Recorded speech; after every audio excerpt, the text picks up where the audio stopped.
নমস্কার বন্ধুরা, শিল্পী রান্নাবাটিতে আপনাদের সকলকে স্বাগত। আর আজ আমি শেয়ার করছি রুই পোস্ত রেসিপি।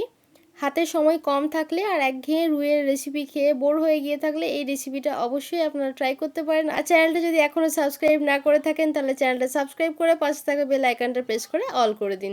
তো চলুন ঝটপট রেসিপিটা দেখে নেওয়া যাক। এখানে আমি 5 পিস রুই মাছ নিয়ে নিয়েছি। মাছটাকে ভালোভাবে ধুয়ে সামান্য পরিমাণে লবণ আর খুবই সামান্য পরিমাণে হলুদ গুঁড়ো মাখিয়ে নিয়েছি। তবে আপনারা চাইলে হলুদ গুঁড়ো ছাড়াও কিন্তু বানাতে পারেন, তবে আমি এখানে সামান্য পরিমাণে হলুদ ব্যবহার করেছি। এবার এখানে কিছুটা আমি সরষের তেল গরম করে নিয়েছি। এবার মাছটাকে ভেজে নেব। এক এক করে মাছগুলো দিয়ে দিলাম আর মাছটাকে মিডিয়াম ফ্লেমে ভাজবো। খুব বেশি কড়া করে ভাজার প্রয়োজন নেই, হালকা একটু ভেজে নিলেই হবে। মাছটাকে উল্টে পাল্টে আমি মিডিয়াম ফ্লেমে ভেজে নিয়েছি। এবার তুলে রাখছি। মাছ ভাজার জন্য আপনারা যদি বেশি তেল নিয়ে থাকেন কিছুটা তেল কমিয়ে নেবেন। এবার আমি ওই তেলের মধ্যেই দিয়ে দিচ্ছি হাফ চা চামচ কালো জিরে আর দুটো চেরা কাঁচা লঙ্কা।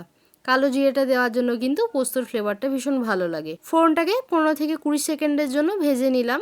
এবার দিয়ে দিচ্ছি একটা মিডিয়াম সাইজের পেঁয়াজ কুচি। পেঁয়াজটা হালকা করে একটু ভেজে নিচ্ছি। দেখুন পেঁয়াজটা আমার ভেজে নেওয়া হয়ে গেছে, খুব ব্রাউন করে কিন্তু আমি ভাজিনি। এবার এর উপর দিয়ে দিচ্ছি একটা মিডিয়াম সাইজের টমেটোর পেস্ট। টমেটোর পেস্টটা দিয়ে ভালোভাবে কষিয়ে নিতে হবে। টমেটোটা কষিয়ে নেওয়া হয়ে গেছে। এবার দিয়ে দিচ্ছি এখানে পোস্ত বাটা। এখানে 2 টেবিল চামচ পোস্ত আর সাথে অল্প একটু কাঁচা লঙ্কা আমি বেটে রেখেছি। ঝালটা আপনারা আপনাদের পছন্দ মতো দেবেন। আর দিয়ে দিচ্ছি বাটি ধুয়ে কিছুটা জল। এবার পোস্তটা দিয়ে 1-2 মিনিটের জন্য একটু কষিয়ে নেব। পোস্ত কিন্তু খুব বেশি সময়ের জন্য কখনোই কষাবেন না। ওপর থেকে দিয়ে দিচ্ছি স্বাদ মতো লবণ। আমি এখানে 1 চা চামচ লবণ দিয়েছি, তবে আপনারা আপনাদের স্বাদ মতো দেবেন। আর দিয়ে দিচ্ছি হাফ চা চামচ পরিমাণে চিনি।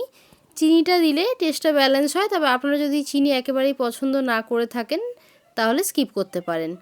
আবারও নাড়াচাড়া করে ভালোভাবে মিশিয়ে নিলাম। এবার দিয়ে দিচ্ছি হাফ কাপ পরিমাণে জল।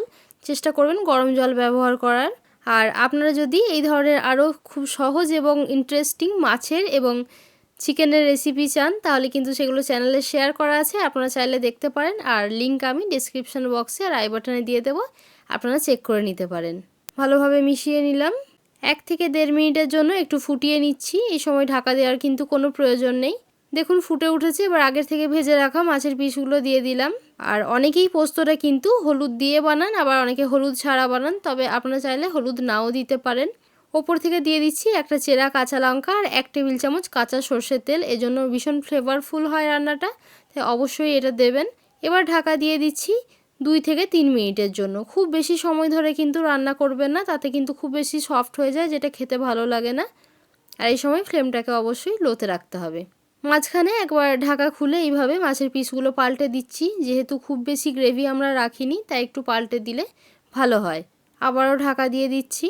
আর এই রান্নায় কিন্তু গরম মশলার গুঁড়ো বা ধনেপাতা ব্যবহার করতে যাবেন না, তাহলে পোস্তর যে একটা টেস্ট সেটা কিন্তু পাবেন না, ভালো লাগবে না। তাই এটাকে যতটা সিম্পল রাখবেন ততই ভালো লাগবে।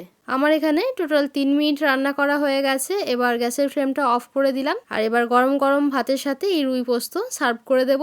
এভাবে রেসিপিটা অবশ্যই একবার ট্রাই করে দেখবেন। ভালো লেগে থাকলে লাইক, শেয়ার অ্যান্ড সাবস্ক্রাইব করতে ভুলবেন না।